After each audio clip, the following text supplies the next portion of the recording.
Mes hommages à toutes et à tous.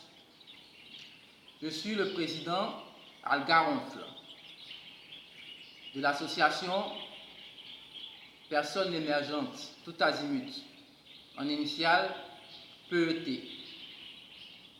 Parce qu'étant d'avis avec le concept d'émergence, il ne faudrait pas qu'il fasse fi de certains aspects, en particulier la médecine et l'éducation.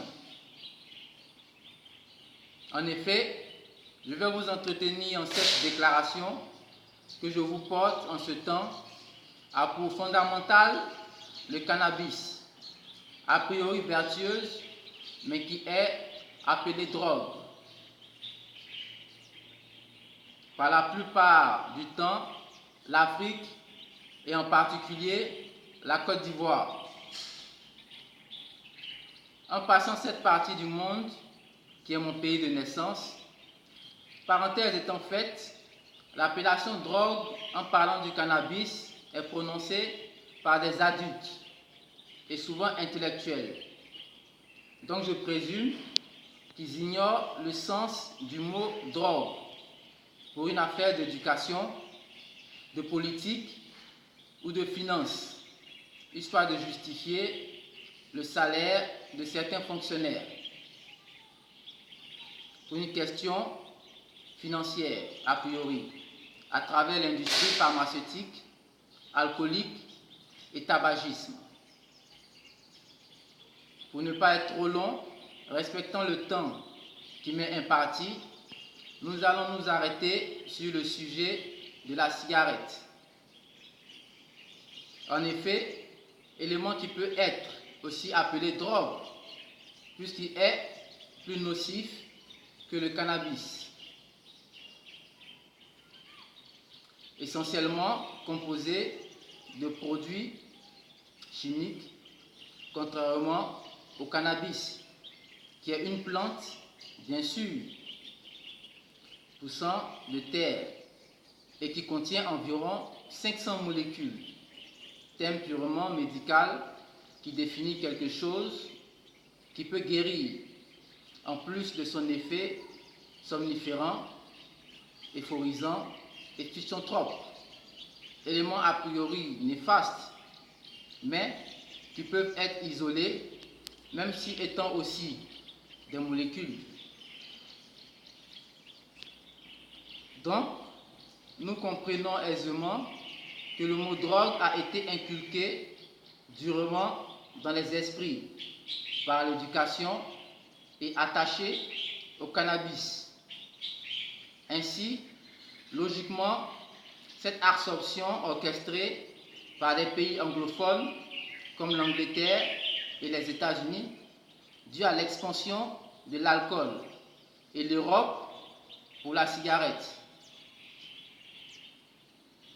en passant par la politique pour des causes surtout économiques et soudoyant nos États africains, en particulier la Côte d'Ivoire, en faisant allusion aux impôts transmis par ces industries d'alcool et de tabac depuis le temps de l'ex-président de la République ivoirienne, M. Félix Houphouët-Boigny, paix à son âme, même si nous pensons que c'est mieux d'apprécier le bonheur quand on est dedans que de l'apprécier quand on a perdu.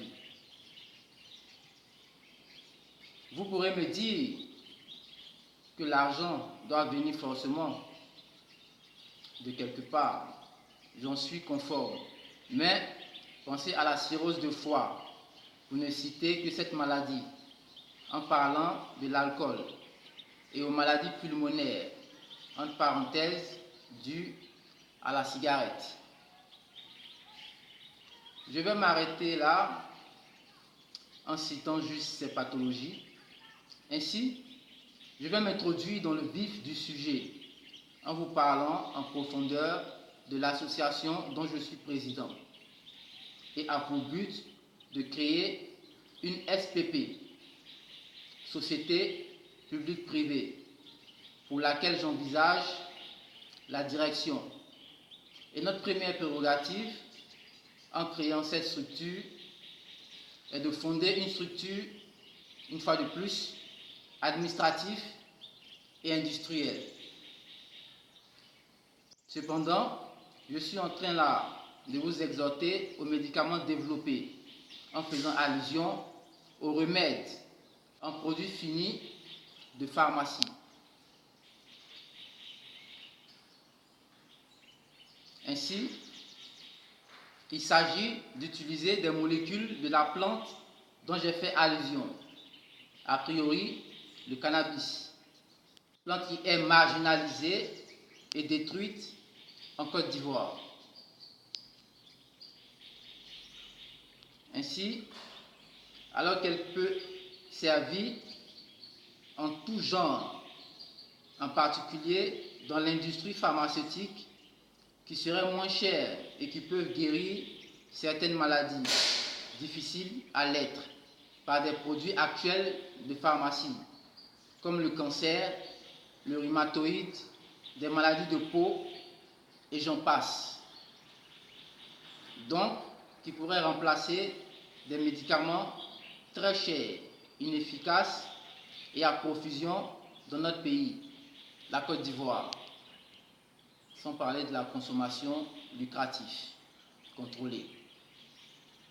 Donc, nous pourrions en fabriquer, et vu que la matière première viendrait de notre pays, avoir plus de bénéfices dans l'optique de développer la Côte d'Ivoire. Que Dieu vous bénisse.